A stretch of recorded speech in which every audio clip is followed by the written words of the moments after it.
Hello বন্ধুরা, সকল দর্শক বন্ধুকে আরও একবার শুভেচ্ছা ডিএমএস টিচিং এর পক্ষ হতে।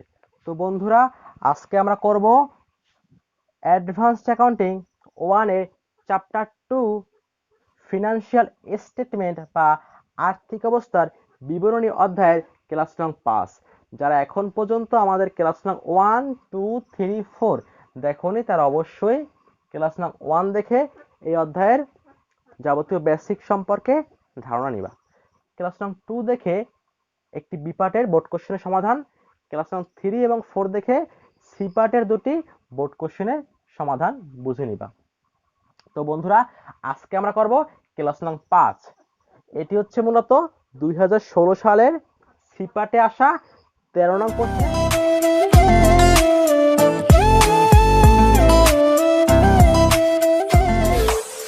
তো বন্ধুরা, এইখানে প্রশ্নপত্রে বলা আছে যে the following is the trial balance of DBS Limited on 31st December 2015।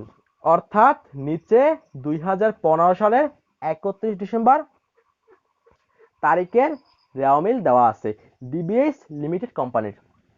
এখানে প্রথমে দেওয়া আছে ক্যাপিটাল 30,000 শেয়ারস অফ টাকা 10 ইস, অর্থাৎ দেওয়া আছে মূলধন, যেখানে প্রতিটি শেয়ারের মূল্য 10 টাকা এবং শেয়ার আছে 30,000। এরপরে দেওয়া আছে ইনভেন্টরি, লেখা আছে 1/1/2015, অর্থাৎ এটি হচ্ছে আমার ওপেনিং ইনভেন্টরি। এখন দেখো বন্ধুরা, যেহেতু এখানে লেখা আছে 1/1/2015, যদি প্রশ্নপত্রে লেখা থাকে 1/1/2015, তার মানে হচ্ছে এটি দ্বারা নির্দেশ করে 2015 সালের জানুয়ারির 1 তারিখের ইনভেন্টরিকে, অর্থাৎ প্রারম্ভিক বা বিগিনিং বা ওপেনিং ইনভেন্টরি। আর যদি থাকে 31/12/15, এর মানে হচ্ছে ডিসেম্বরের 31 তারিখের ইনভেন্টরি, অর্থাৎ 2015 সালের ডিসেম্বরের 31 তারিখের মজুত পণ্য। তো বন্ধুরা, এটি কিন্তু আমার সমাপনী বা এন্ডিং ইনভেন্টরি, আর এটি হচ্ছে আমার প্রারম্ভিক বা ওপেনিং বা বিগিনিং ইনভেন্টরি। এরপরে বলা আছে জেনারেল এক্সপেন্স, সাধারণ খরচ, যা একটি পরিচালন ব্যয়। এরপরে দেওয়া আছে ওয়েজেস, মজুরি। দেখো বন্ধুরা, মজুরি এটি হচ্ছে একটি ক্রয় সম্পর্কিত প্রত্যক্ষ খরচ, অর্থাৎ যে সকল খরচ সরাসরি ক্রয়ের সঙ্গে সম্পর্কিত, অর্থাৎ একটি পণ্য ক্রয় করে প্রতিষ্ঠানে আনার জন্য বা আনা পর্যন্ত যতগুলি খরচ হয়, যেমন হতে পারে ডক চার্জ, শুল্ক, জ্বালানি ইত্যাদি, বা মজুরি, কুলি মজুরি বা কুলি খরচ ইত্যাদি। তো এটি হচ্ছে একটি ক্রয়ের সঙ্গে রিলেটেড এন্ট্রি বা ট্রানজাকশন। এরপরে আছে পারচেজ অ্যান্ড সেলস, অর্থাৎ ক্রয় এবং বিক্রয়। এরপরে আছে প্রিপেইড ইন্স্যুরেন্স, অগ্রিম বীমা। এরপরে আছে জেনারেল রিজার্ভ, সাধারণ সঞ্চিতি। এরপরে আছে বিল্ডিং, ভবন। এরপরে আছে accounts receivable and accounts payable, দেনাদার এবং পাওনাদার। এরপরে আছে ক্যারিজ আউটওয়ার্ড, বহি পরিবহন। দেখো বন্ধুরা, এই যে বহি পরিবহন, এটি হচ্ছে একটি পরোক্ষ খরচ।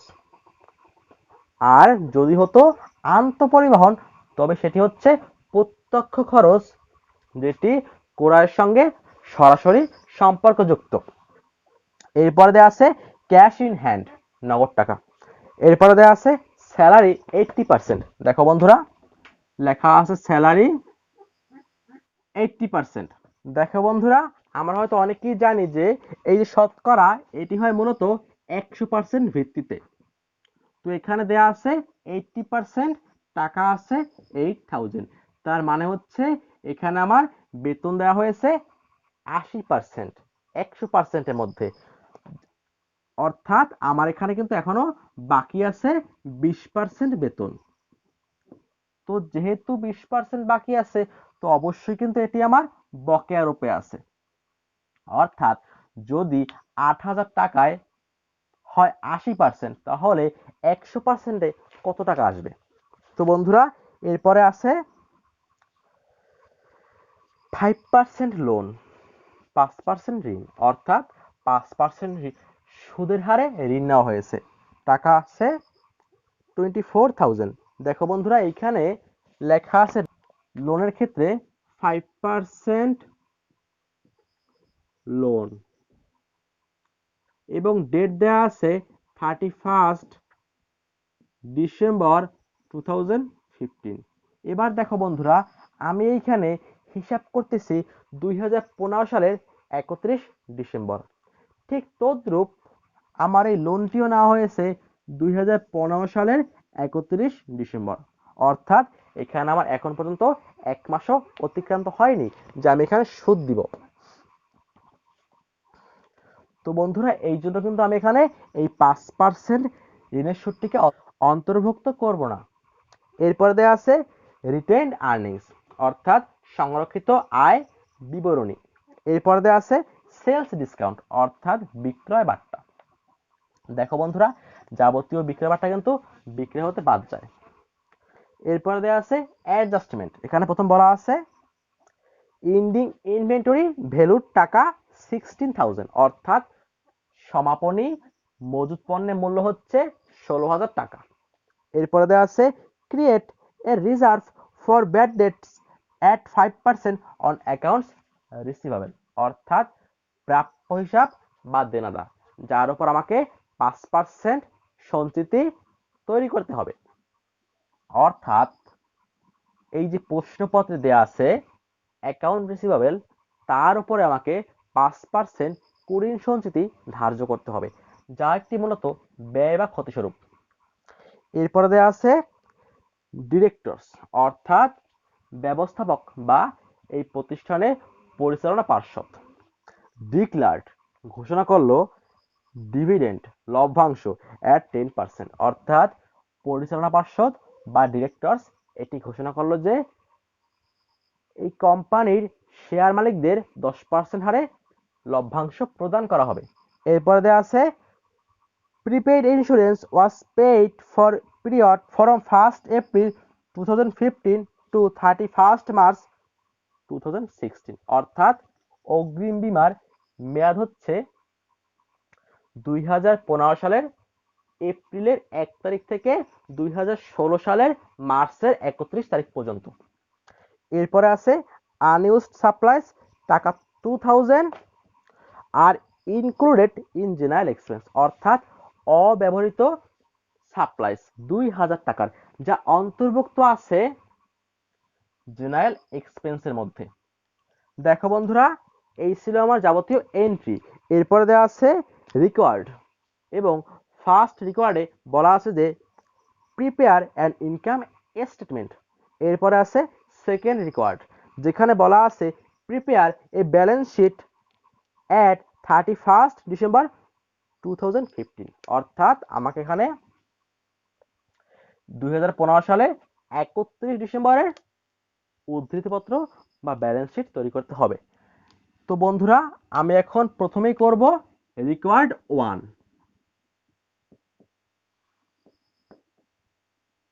অর্থাৎ ইনকাম স্টেটমেন্ট। তুমি এখানে চাইলে লিখতে পারো অ্যাজ অ্যাট 31 ডিসেম্বর 2015। লিখলাম ডিটেলস, টাকা টাকা। প্রথম লিখলাম সেলস, টাকা হচ্ছে 70,000। এখান থেকে আমি বাদ দিব সেলস ডিসকাউন্ট।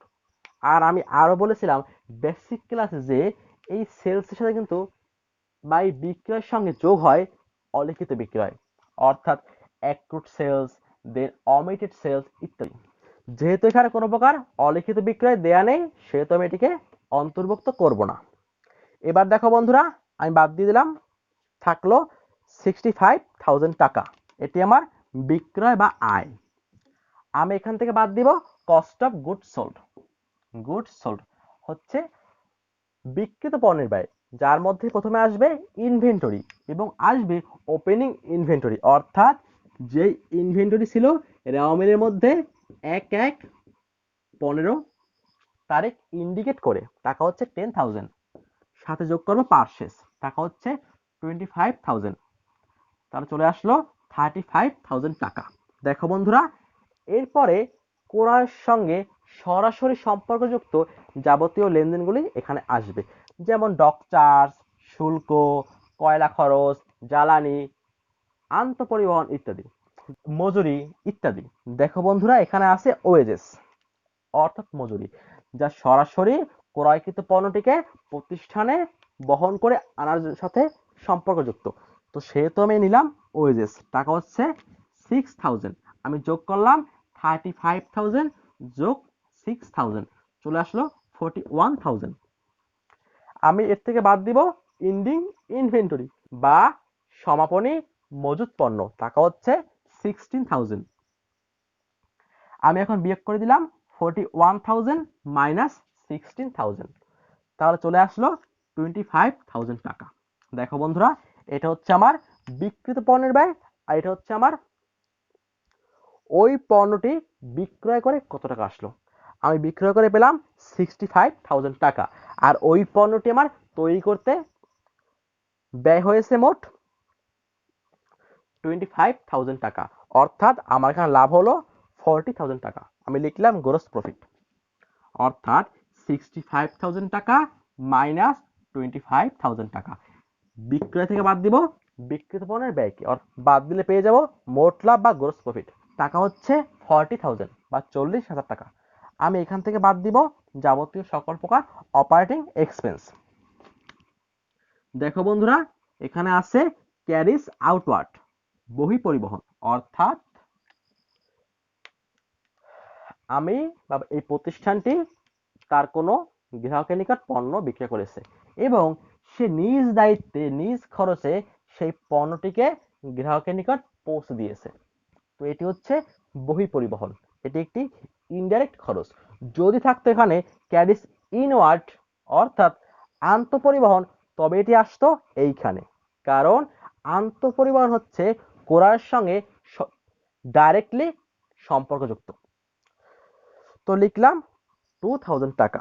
এবার হচ্ছে স্যালারি। দেখো বন্ধুরা, স্যালারি ছিল 80% দেয়া, আর যদি 80% হয় 8,000 টাকা, তাহলে আমার 100% কত টাকা আসবে, অর্থাৎ 80% ভাগ সরি অর্থাৎ 8,000 ভাগ 80%, তাহলে চলে আসে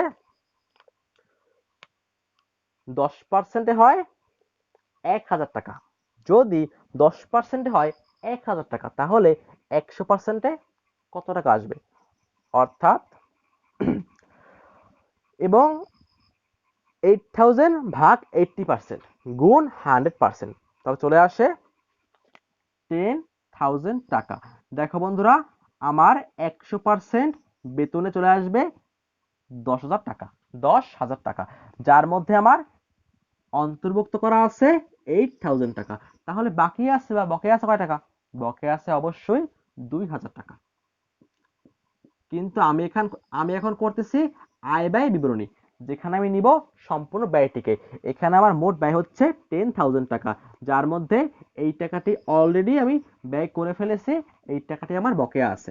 আমি লিখলাম স্যালারি 10,000 টাকা, এই মোট টাকাটি।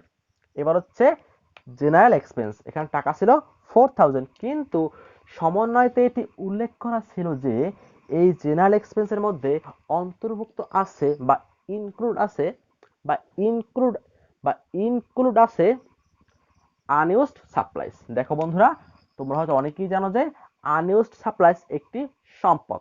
তো আমি এখানে নিচ্ছি ব্যয়, তাই আমি এখান থেকে সম্পদটাকে বাদ দিয়ে দেবো। লিখলাম 4,000 মাইনাস 2,000, চলে আসলো 2,000 টাকা। এটি আমার জেনারেল এক্সপেন্সের অ্যাকচুয়াল ব্যয়। এবার হচ্ছে ইন্স্যুরেন্স। দেখো বন্ধুরা, আমার প্রশ্নপত্রে দেয়া ছিল প্রিপেইড ইন্স্যুরেন্স এবং টাকা ছিল, লিখলাম প্রিপেইড ইন্স্যুরেন্স, টাকা ছিল 15,000 এবং প্রশ্নপত্রে বলা ছিল যে এই বীমাটি শুরু হবে 1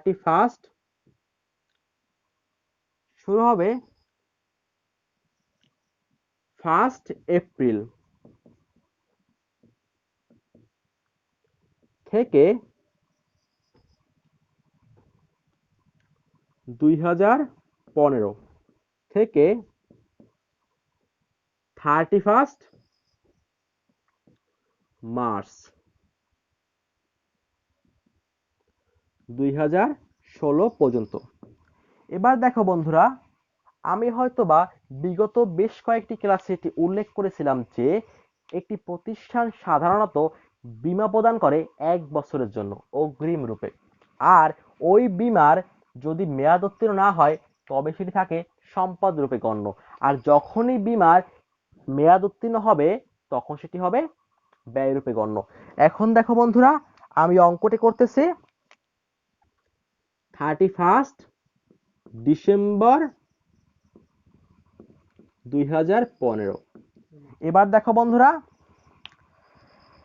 এখানে শুরু হলো বিমাটি 1 এপ্রিল আর শেষ হবে মেয়াদ 31 মার্চ, অর্থাৎ এপ্রিল, মে, জুন, জুলাই, August, September, October, November, December, জানুয়ারি, ফেব্রুয়ারি, মার্চ। এখানে আমার মোট আছে 12 মাস। দেখো বন্ধুরা, এর মধ্যে আমার দেখতে হবে যে কত মাসের মেয়াদ উত্তীর্ণ হয়ে গেছে, আর যত মাসের মেয়াদ উত্তীর্ণ হবে সেটি হচ্ছে আমার জন্য ব্যয়, আর যত মাসের মেয়াদ উত্তীর্ণ হয়নি সেটি আমার জন্য সম্পদ। দেখো বন্ধুরা, আমি এখানে করতেছি 31 ডিসেম্বর, এই তারিখে অঙ্কটি। এখন দেখো বন্ধুরা, বীমাটি করা হয়েছিল 1 এপ্রিল, এখন হচ্ছে 31 ডিসেম্বর, অর্থাৎ এপ্রিল, মে, জুন, জুলাই, August, September, October, November, December. দেখো বন্ধুরা, আমার কিন্তু এখানে 9 মাসের মেয়াদ উত্তীর্ণ হয়ে গেল। তো এই যে 9 মাসের টাকাটি, সেটি হচ্ছে আমার ব্যয়, অর্থাৎ এই যে টাকা আছে 15,000 যা দেয়া হয়েছে 12 মাসের জন্য, এর মধ্যে 9 মাসের টাকা হচ্ছে আমার জন্য ব্যয়। বা তুমি এমনও দেখতে পারো যে এখন হচ্ছে 31 ডিসেম্বর, এখানে শেষ হবে 31 মার্চ, অর্থাৎ 16 সালের 31 মার্চ। আমার এখনো বাকি আছে জানুয়ারি, ফেব্রুয়ারি এবং মার্চ, আমার এখনো বাকি আছে 3 মাস। তো এই হচ্ছে 3 মাস আমার জন্য অগ্রিম। এবার দেখো বন্ধুরা, যদি 12 মাসের মধ্যে 3 মাস হয় অগ্রিম, তাহলে আমার মেয়াদ উত্তীর্ণ হয়েছে কত মাসের? অর্থাৎ 12 মাসের মধ্যে আমার মেয়াদ উত্তীর্ণহীনভাবে রয়েছে 3 মাস, অর্থাৎ আমার তাহলে মেয়াদ উত্তীর্ণ হয়েছে 12 - 3, 9 মাস। এবার দেখো বন্ধুরা, আমি বের করব যে মাসে আমার কত টাকা হয়, অর্থাৎ 15,000 ভাগ 12, তাহলে চলে আসে 1 মাসের টাকা গুণ 9 মাস, তাহলে চলে আসলো 9 মাসের টাকা 11,250, এটি আমার ব্যয়, আর বাকি টাকাটা হচ্ছে আমার জন্য সম্পদ। এবার নিব ব্যাড ডেট। দেখো বন্ধুরা, এই যে ব্যাড ডেট, এটি প্রশ্নপত্রে সরাসরি বলা ছিল যে সমন্বয়ের মধ্যে অ্যাকাউন্ট রিসিভেবলের 5% ধার্য করতে হবে ব্যাড ডেটস রূপে। এবার দেখো বন্ধুরা, আমার প্রশ্নপত্রে ছিল অ্যাকাউন্ট রিসিভেবল টাকা 15,000, আমি এই টাকার মধ্যে 5% টাকা ধার্য করব কুরিন সঞ্চিত রূপে, অর্থাৎ 15,000 গুণ 5% চলে আসলো 750 টাকা। এখন দেখো বন্ধুরা, আমার আর কোনো প্রকার পরিচালন ব্যয় অপারেটিং এক্সপেন্স নেই, আমি সবগুলি যোগ করলাম, 2,000 যোগ 10,000 যোগ 2,000 যোগ 11,250 যোগ 750, তাহলে চলে আসে মোট 26,000 টাকা। এটি আমার পরিচালন ব্যয়। আমি বাদ দিব গ্রস প্রফিট থেকে, অর্থাৎ 40,000 মাইনাস 26,000, তাহলে চলে আসে 14,000, এটি আমার নেট ইনকাম। দেখো বন্ধুরা, এরপর কিন্তু যোগ হবে নন অপারেটিং ইনকাম, বাদ যাবে নন অপারেটিং এক্সপেন্স। কিন্তু যেহেতু প্রশ্নপত্রে কোনো প্রকার নন অপারেটিং এক্সপেন্সও নেই আর নন অপারেটিং ইনকামও নেই, সেহেতু আমি ওই দুটিকে এখানে অন্তর্ভুক্ত করলাম না, সেই জন্য এটি হচ্ছে আমার জন্য নেট ইনকাম। এবার দেখো বন্ধুরা, অনেক বইতে এইখানে ইন্টারেস্টকে অন্তর্ভুক্ত করেছে, ওই যে লোনের 5% ইন্টারেস্ট, সেটিকে অন্তর্ভুক্ত করেছে, কিন্তু তোমাকে একটু বুঝতে হবে বিষয়টা যে ওইখানে দেয়া ছিল 31 ডিসেম্বর 2015, এর দ্বারা এটি প্রমাণিত হয় যে ওই ঋণটি নেওয়া হয়েছে 31 ডিসেম্বর 2015 সালে। আমি যে তারিখে হিসাবটি করতেছি, দেখো বন্ধুরা, আমি হিসাব করতেছি 31 ডিসেম্বর, আর ঋণটি নেওয়া হচ্ছে ওই একই তারিখে, অর্থাৎ এখানে কিন্তু আমার 1 মাসও উত্তীর্ণ হয়নি, তো সেহেতু আমি এখানে কোনো প্রকার ঋণের সুদ দিব না। যদি ওখানে থাকতো বলা যে 31 ডিসেম্বর 2014, তাহলে আমি ওখানে 1 বছরের ছুটিকে অন্তর্ভুক্ত করতে পারতাম। তো বন্ধুরা, এই হচ্ছে আমার ইনকাম স্টেটমেন্ট। আমি এখন করব ব্যালেন্স শিট। তো চলো বন্ধুরা দেখে নিই ব্যালেন্স শিট। বন্ধুরা, এইখানে আমায় করতে হবে ব্যালেন্স শিট, কিন্তু আমি বলেছিলাম বেসিক ক্লাসে যে যেহেতু এটি কোম্পানি ফাইন্যান্সিয়াল স্টেটমেন্ট, সেহেতু তোমাকে এইখানে অতিরিক্ত আরেকটি অংশ করতে হয়, সেটি হচ্ছে সংরক্ষিত আয় বিবরণী বা রিটেন্ড আর্নিংস স্টেটমেন্ট। যদিও তুমি চাইলে এখানে এই ব্যালেন্স শিটের মধ্যেই করতে পারতে এই রিটেন্ড আর্নিংসকে, কিন্তু আমি এখানে জায়গার স্বল্পতার কারণে এবং তোমাদের একটু বিস্তারিত বোঝানোর সুবিধার্থে আমি বাইরে করলাম। যদিও প্রশ্নপত্রে এর জন্য আলাদা কোনো রিকোয়ারমেন্ট বলা হয়নি, তবু আমি করলাম। তো বন্ধুরা, আমি যা করতাম আগে তাই করলাম। প্রথম নিলাম যা দেওয়া ছিল রেওয়া মিলের মধ্যে রিটেন্ড আর্নিংস এর ওপেনিং ব্যালেন্স, টাকা হচ্ছে 20,000। এইখানে থাকতে পারে প্রফিট আর লস অ্যাকাউন্ট, তাও থাকতে পারে, সেই নেমো তুমি সেটিকে এখানে নিবা। আমি এর সঙ্গে যোগ করব নেট ইনকাম, টাকা হচ্ছে 14,000, যা বের করেছিলাম বিগত অংশে। যোগ করলাম, চলে আসলো 34,000। যদি হতো নেট লস, বিয়োগ করতাম। আমি এখান থেকে বাদ দিব ডিভিডেন্ড, অর্থাৎ ওই যে ডিরেক্টর ডিক্লেয়ার করেছিল 10% ডিভিডেন্ড। অর্থাৎ দেখো বন্ধুরা, এই লভ্যাংশ দেওয়া হয় মূলত শেয়ারের উপর, শেয়ার মালিকদেরকে। আমি এখানে শেয়ারের জন্য টাকা হচ্ছে 30,000, যা দেওয়া আছে সরাসরি প্রশ্নপত্রে। রাউমিলের মধ্যে 30,000 গুণ 10%, তাহলে চলে আসে 3,000 টাকা। লিখলাম, বিয়োগ করে দিলাম, তাহলে চলে আসলো 31,000। এটি হচ্ছে আমার রিটেইন আর্নিং। এখন আমি করব ব্যালেন্স শিট। লিখলাম liabilities and stock holders equity. প্রথম হচ্ছে ক্যাপিটাল, নিলাম 30,000। এটি সরাসরি প্রশ্নপত্রই দেওয়া আছে। রেওয়ামিনের মধ্যে প্রথমেই আছে এন্টিটি, তোমরা যারা বোর্ড কোশ্চেনটি ফলো করতেছো তারা দেখে নাও। এবার আমি নিলাম রিটেইন আর্নিংস, এই টাকাটি 31,000। এখন আমি নেব দায়গুলি। প্রথম হচ্ছে অ্যাকাউন্ট পেয়েবল 5,000। এবার হচ্ছে অ্যাক্রুড স্যালারি, অর্থাৎ ওই যে 20%-এর 2,000 টাকা যা আমার বকেয়া আছে বা অন্তর্ভুক্ত করা হয়নি, সেটি আছে দায়রূপে। কারণ যদি কোনো ব্যয়কে অন্তর্ভুক্ত করা না হয় বা বকেয়া থাকে, তবে সেটি দায়। লিখলাম 2,000 টাকা। এটি হচ্ছে মূলত একটি কারেন্ট লাইবিলিটিস। এবার হচ্ছে 5% লোন, টাকা হচ্ছে 24,000।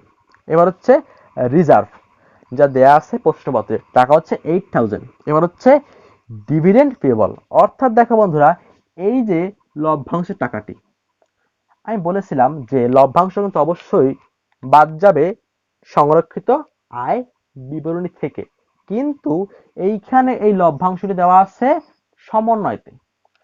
যদি লভ্যাংশটি দেওয়া থাকতো রেওয়া মিলের মধ্যে, তার মানে হচ্ছে ওই লভ্যাংশটি অলরেডি প্রদান করা হয়েছে। আর এখানে বলা হচ্ছে যে লভ্যাংশটি প্রদান করবে, এইরূপ ঘোষণা করেছে। আর যেহেতু এরূপ ঘোষণা করেছে, সেহেতু আমি নিশ্চিত যে লভ্যাংশটি প্রদান করেনি, কিন্তু আগামীতে করতে হবে, সেহেতু এটি তো এখান থেকে বাদ যাবেই যাবে। পাশাপাশি এটি আমাকে দেখাতে হবে দায় রূপে, কারণ আমি এই ব্যয়টিকে এখন পর্যন্ত প্রদান করিনি, আগামীতে করব। আর তোমরা সকলেই জানো, যদি ব্যয়কে এখন পর্যন্ত প্রদান করা না হয়, তাহলে সেটি হয় ব্যয় বকেয়া, আর ব্যয় বকেয়া দায়। তাই লিখলাম ডিভিডেন্ড পেয়েবল। বাট যদি এখানে থাকতো রেওয়া মিলের মধ্যে ডিভিডেন্ড, তবে কিন্তু এটি শুধুমাত্র আসতো এইখানে, তখন আমি এটিকে এইখানে নিব না। আমি তখনই এটিকে এইখানে নিব, অর্থাৎ আমি এটিকে ব্যালেন্স শিটে তখনই নেব যখন সমন্বয়তে বলা থাকবে ডিক্লার্ড ডিভিডেন্ড বা প্রপোজড ডিভিডেন্ড 10% বা আদার্স কোন পার্সেন্ট। টাকা হচ্ছে 3,000। আমি যোগ করলাম, অর্থাৎ 5,000 প্লাস 2,000 প্লাস 24,000 প্লাস 8,000 প্লাস 3,000, তাহলে মোট চলে আসে 42,000। আমি যোগ করলাম 30,000 প্লাস 31,000 প্লাস 42,000, তাহলে মোট চলে আসে 1,03,000। এখন আমি করব অ্যাসেস্ট বা সম্পত্তি পাস। প্রথমে নিলাম ক্যাশ, টাকা হচ্ছে 17,000। এখন আমি নিব অ্যাকাউন্ট রিসিভেবল। দেখো বন্ধুরা, আমার এখানে ডেটর্স বা অ্যাকাউন্ট রিসিভেবল ছিল 15,000 টাকা, যার মধ্যে আমাকে বলা হচ্ছিল যে 5% ধার্য করতে হবে কুড়িন সঞ্চিতি, অর্থাৎ ওই টাকাটি পাওয়া যাবে না এমনটি প্রত্যাশা করা হচ্ছে। তাই আমি এটিকে বাদ দিলাম, কারণ এই টাকাটি আগামীতে পাওয়া যেতে নাও পারে। এটি একটি ক্ষতি যা আমার অ্যাকাউন্ট রিসিভেবলকে কমিয়ে দিবে। তো চলে আসে 14,250 টাকা। এবার হচ্ছে প্রিপেইড ইন্স্যুরেন্স, অর্থাৎ দেখো বন্ধুরা, ওই যে অগ্রিম বীমা যার মধ্যে 9 মাসে টাকাটি মেয়াদ উত্তীর্ণ হয়ে গেছে, তাই সেটি আমি দেখিয়েছিলাম ব্যয় রূপে। বাকি আছে 12 মাসের মধ্যে 9 মাস গেছে মেয়াদ উত্তীর্ণ রূপে, তাহলে বাকি আছে আর 3 মাস, যেই 3 মাস আমার জন্য সম্পদ। অর্থাৎ আমার টাকা ছিল 15,000, যার মধ্যে আমার ব্যয় হয়েছে 11,250 টাকা, তাহলে বাকি আছে আর 3,750 টাকা। এটি আমার এখনো সম্পদ রূপে আছে আগামী 3 মাসের বিমার। তো লিখলাম 3,750 টাকা। এবার সাপ্লাইস, দেখো বন্ধুরা, এটি হচ্ছে ওই সাপ্লাইস যা ছিল ইনক্লুডিং অর্থাৎ অন্তর্ভুক্ত জেনারেল এক্সপেন্সের মধ্যে। লিখলাম 2,000 টাকা। আনইউজড সাপ্লাইস, অব্যবহৃত সাপ্লাইস, আর যেই জিনিসটি ব্যবহার করা হয়নি সেটি তো অবশ্যই একটি সম্পদ। এবার হচ্ছে এন্ডিং ইনভেন্টরি বা সমাপনী মজুত পণ্য, টাকা হচ্ছে 16,000, যা সরাসরি বলা ছিল অ্যাডজাস্টমেন্টের মধ্যে প্রথম এন্ট্রিতে। এবার হচ্ছে বিল্ডিং, টাকা হচ্ছে 50,000। এবার দেখো বন্ধুরা, তুমি এখানে চাইলে এটিকে ক্লাসিফাই করতে পারো, অর্থাৎ এইগুলি হচ্ছে সবগুলি কারেন্ট অ্যাসেট আর এটি হচ্ছে আমার ফিক্সড অ্যাসেট। বাকি যে আছে ইনভেস্টমেন্ট, লং টার্ম ইনভেস্টমেন্ট অর্থাৎ বিনিয়োগকৃত সম্পদ এবং ইনটেনজিবল অ্যাসেট অর্থাৎ অস্পর্শনীয় সম্পদ, এগুলি এই অঙ্কটিতে নেই, তাই আমি আর লিখলাম না। তো বন্ধুরা, আমি সব যোগ করে দিলাম, তাহলে চলে আসলো 1,03,000 টাকা। দেখো বন্ধুরা, আমার এখানে দায়া সম্পত্তি মিলে গেল, সুতরাং আমি কিন্তু অনেকটাই নিশ্চিত যে আমার অঙ্কটি সঠিক। তো বন্ধুরা, এই হচ্ছে আমাদের অ্যাডভান্সড অ্যাকাউন্টিং 1 এর চ্যাপ্টার 2 এর সম্পূর্ণ পাঠের একটি আপাতভাবে পূর্ণাঙ্গ ভিডিও। তো বন্ধুরা, আমরা কিন্তু এই অধ্যায়ের উপর মোট 10টি ক্লাস করেছি, 2টি পার্টে ভাগ করে। 5টি ক্লাস যা করেছিলাম ক্যাশ ফ্লো স্টেটমেন্ট নিয়ে, আর 5টি ক্লাস যা হচ্ছে ফাইন্যান্সিয়াল স্টেটমেন্ট নিয়ে। তো বন্ধুরা, আমাদের কিন্তু মোটামুটি অ্যাডভান্সড অ্যাকাউন্টিং 1 প্রায় কমপ্লিট হয়ে গেছে কোর্স। বাকি আছে একটি অধ্যায়, সেটি হচ্ছে প্রথম অধ্যায়, শেয়ারের অধ্যায়টি। তো অনেক দর্শক বন্ধুরা অলরেডি শেয়ার নিয়ে আমাদের কাছে তাদের সমস্যার কথা উপস্থাপন করেছে। তো বন্ধুরা, নেক্সট ভিডিও চলে আসবে শেয়ারকে নিয়ে। তো বন্ধুরা, নেক্সট এবং লাস্ট অধ্যায় অর্থাৎ অ্যাডভান্সড অ্যাকাউন্টিং এর প্রথম অধ্যায় শেয়ার দেখার আমন্ত্রণ জানিয়ে সকলকে এখানে বাই।